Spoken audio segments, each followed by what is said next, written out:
नमस्कार दोस्तों, मैं सूरज मिश्रा पिछले 15 वर्षों से ज्योतिष का अध्ययन कर रहा हूँ।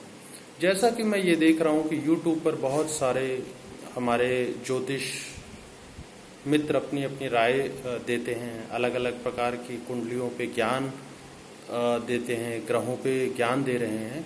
लेकिन उस पे बहुत सारे भाई बार बार ये कमेंट करते हैं कि अगर आपको इतना ही ज्ञान है तो आप कोरोना के अंत के विषय में क्यों नहीं बताते हैं। आइए हम आज मैं आपको कोरोना के अंत के विषय में ही इस वीडियो के माध्यम से समझाने की कोशिश करूंगा और किस तरह से या फिर किस लिए हमारे देश की भारतीय अर्थव्यवस्था इस तरीके से धीरे धीरे नीचे की ओर जा रही है। क्या ये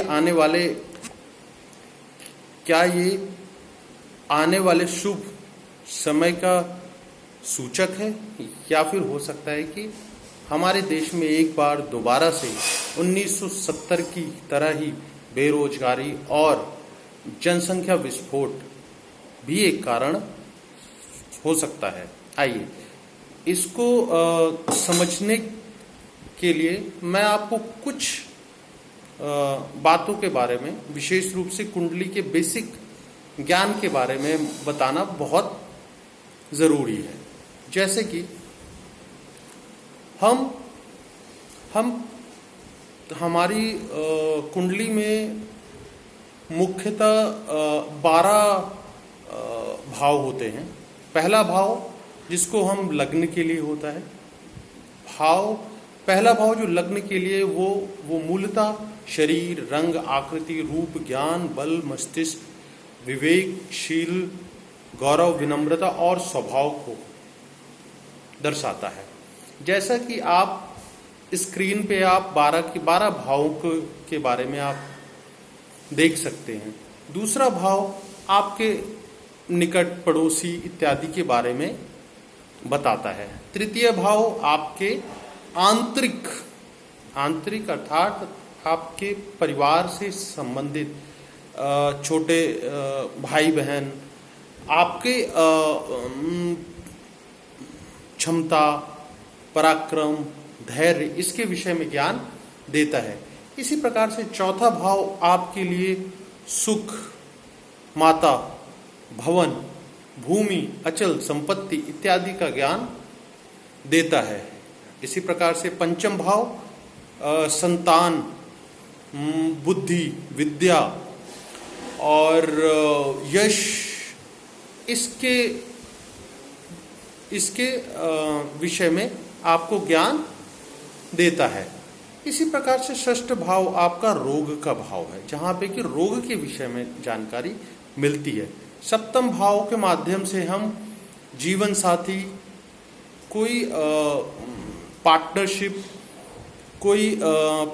के साथ साथ जो है प्रत्यक्ष आपका शत्रु, किससे आपके रिलेशन बनेंगे या नहीं बनेंगे। और इसी प्रकार से अष्टम भाव बीमारी, मृत्यु और दुर्घटना, आकस्मिक परिवर्तन, असाध्य रोग, इन चीज़ों को दिखाता है। नवम भाव आपका जो है भाग्य और धर्म का भाव है। दसम भाव इसी प्रकार से जो है पिता, कर्म, कारोबार, पद, प्रभुता, अधिकार, प्रतिष्ठा, राजयोग का है। इसी प्रकार से 11वां भाव आपकी जो है आय और लाभ का सूचक है। देखिए 11वां भाव आय और लाभ का है, 9वां भाव आपका भाग्य का है। इसी प्रकार से आपका तीसरा भाव जो है वो तीसरा और दूसरा भाव आपका जॉब से संबंधित है। दूसरा भाव आपका जॉब से संबंधित है, अर्थात कुटुंब से, उसमें धन, धान्य, कुटुंब। लेकिन आपका 11वां भाव तभी फलीभूत है जब आपका दूसरा और 9वां भाव ज्यादा स्ट्रांग है, अच्छा है। क्यों? अब आपके पास में अगर जॉब ही नहीं अच्छी तो फिर आपको आय कहाँ से आएगा, लाभ कहाँ से आएगा। तो उस केस में अगर आपका 11वां भाव बहुत अच्छा है, मजबूत है, तो ये हो सकता है कि आपको कोई लॉटरी, सट्टा या फिर आपको कोई आकस्मिक लाभ हो, कहीं से आपको प्रॉपर्टी मिल जाए, ससुराल पक्ष से मिल जाए, या फिर आपके फादर आपको एक्सटर्नल प्रॉपर्टी दे दे। इसी प्रकार से हमारा जो है द्वादश भाव है व्यय भाव, हमारे खर्चे को दिखाता है। आइए इन 12 भावों को देखते हुए हम भारत अगेन इस बात का ध्यान रखना बहुत ही जरूरी है कि भारत अर्थात जिस भारतवर्ष में हम रह रहे हैं, जिसका बंटवारा पाकिस्तान, बांग्लादेश और जो भी स्थान थे उसको छोड़ने के बाद जो भारत अभी है, करंट का भारत, उसकी कुंडली मूलतः लग्न भाव की ये है जो आप मेरी स्क्रीन पे अभी देख रहे हैं। इसको आप ध्यान से देख लीजिएगा।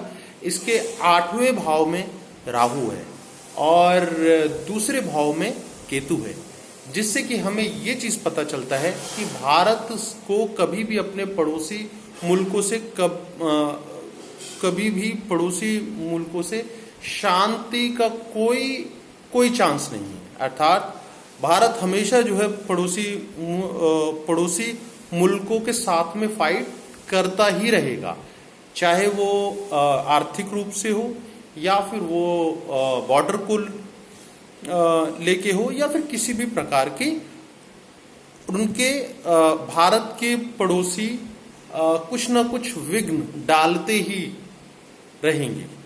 कोई भी आपको स्ट्रॉन्ग रिलेशन आपको कभी नहीं मिलेगा। तो आप लग्न का भाव ये देखने के पश्चात मैं आपको लेके चलता हूं कि अभी जो करंट का जो समय है, आप मेरी स्क्रीन पे ये देख सकते हैं कि इस समय जो बिल्कुल करंट समय है, इस समय भारतवर्ष पे राहु की महादशा चल रही है। राहु की महादशा, राहु की अंतर्दशा या फिर राहु की किसी भी प्रकार की दशा में आप हमेशा भारतवर्ष में किसी न किसी प्रकार का रोग, कष्ट, विकार, अचानक परिवर्तन, नुकसान इत्यादि होता ही रहेगा। इसीलिए इस समय इस भाव में भारतवर्ष में कोरोना रोग पूर्ण रूप से अपने पूरी तरीके से कोरोना रोग की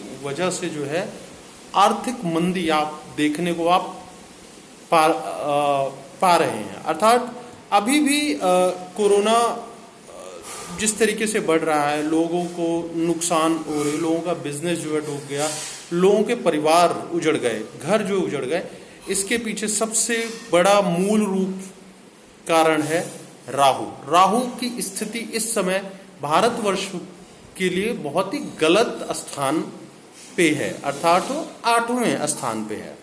लेकिन जब मैं 2022 में भारत की कुंडली की गणना करता हूं तो मैं ये पाता हूं कि राहु का स्थान 4थे स्थान पे आ चुका है, 4थे भाव में आ चुका है। 4थे भाव में आने की वजह से 2022 अगस्त के बाद से आपको कोई कोरोना की कोई लहर या किसी भी तरीके की कोई भी बीमारी या फिर इससे संबंधित कोई दिक्कत नहीं आएगी। 2022 अगस्त के बाद से आप ये देखेंगे कि समाज में स्थिरता आएगी, लोगों के रोजगार में वृद्धि होगी, क्योंकि उस समय गुरु जो कि 12वें घर का स्वामी है वो तीसरे स्थान में, तीसरे भाव के अंदर बैठा है। जैसा कि मैंने आपको ये बताया था कि तीसरा भाव आपका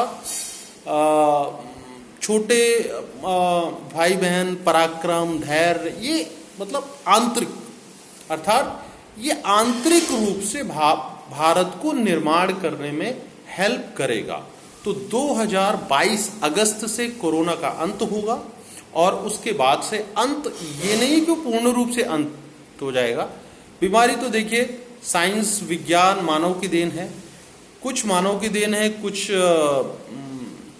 सृष्टि की देन है और कुछ हमारे रूटीन जो हम डेली कुछ ना कुछ हम गलत कार्य हम कर रहे हैं, उसकी वजह से बीमारी है, रोग है, कष्ट है, विकार है। लेकिन आप ये डेट आप नोट कर लीजिए, अगस्त 2022 के बाद से आपको कोरोना संकट खत्म होता दिखाई देगा। मैंने कुछ वीडियोस के कमेंट्स में ये भी पढ़ा है कि भारत का अच्छा समय कब आएगा। ये बहुत ही अच्छा प्रश्न है कि भारत का बहुत अच्छा समय कब आएगा। तो ये मैं आपको बता दूं कि 2036 के बाद, 2036 से लेकर 2052 के बीच का जो समय होगा वो भारतवर्ष का गोल्डन वर्ष होगा। उस समय भारतवर्ष पूर्ण रूप से जुपिटर अर्थात बृहस्पति गुरु के अंडर में काम करेगा।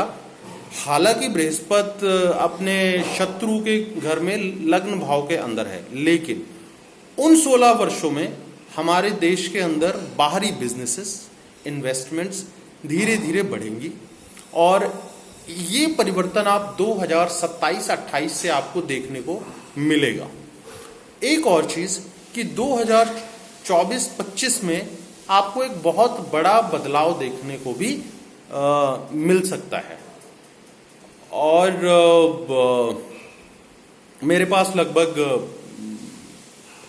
करीबन 10,000 कुंडलियों का अनुभव है। मैं उस अनुभव के आधार पे आपको ये बात बता रहा हूं। नमस्कार दोस्तों, आपके लिए ऐसे ही कुंडली से संबंधित ज्ञान की चीजें लेकर आता रहूंगा।